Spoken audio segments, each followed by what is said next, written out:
be talking about my food safety and foodborne illness lesson.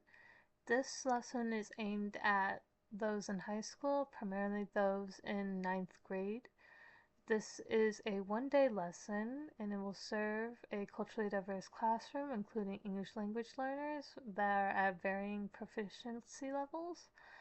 The students will complete the project that is issued in this lesson by the end of the week and applying the critical food safety knowledge to. The lesson objectives and standards are that the students will identify common illnesses, at least 3 of them, that are foodborne illnesses, and they will be able to explain why food safety is essential for health, and the students will be able to demonstrate safe food handling practices. The lessons align with California Health Standards 1.6N, 5.3N, and the ISTE standards for research and digital creation. And for delivery and technology overview, we will have a pre-assessment, which is the Google form poll that the students will have to answer. As you can see in the picture to the side, that will be some of the the questions that will be available to them. There will also be a lecture where the students will have their Chromebooks out helping with note-taking, and there will be tailored conversations based on the students' responses in the food poll pre-assessment. And this approach ensures that all students start with a common ground regardless of background. And we will have a content presentation of our PowerPoint lecture, which will have multiple visuals of images, bullet point information, and here is a video that is our educational video to help with enforcing comprehension.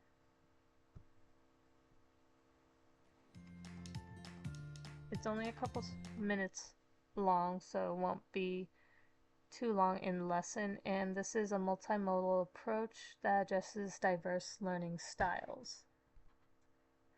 And we have a formative activity scenarios where the students will view scenarios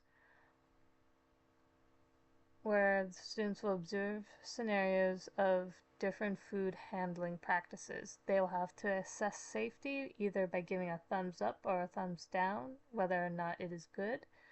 And they will have their misconceptions clarified by the teacher when they ask their questions, and there will be a quick check that allows immediate feedback and correction.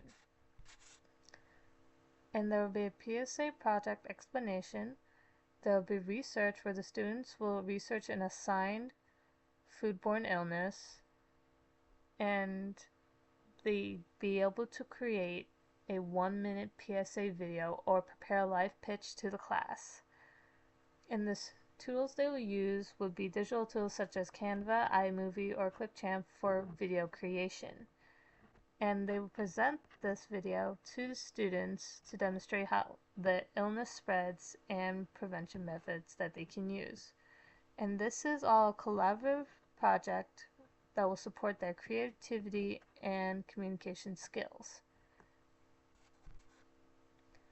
And here are my expectations / rubric for this project. Basically, the students must include verified facts about foodborne illnesses. Sources should be credible and properly cited. They have to look into safe practices, a clear demonstration of proper food handling techniques, prevention methods that must be realistic and effective, and presentation skills of whether they're able to clearly explain and provide a professional appearance and organization of their project, in digital media use where they used effective visuals, audio, and editing to be able to support their message to the students they will be presenting to. And as you can see to the picture, that is the rubric. Here are the digital tools and engagement that will be used to help keep the students' attention on the lesson.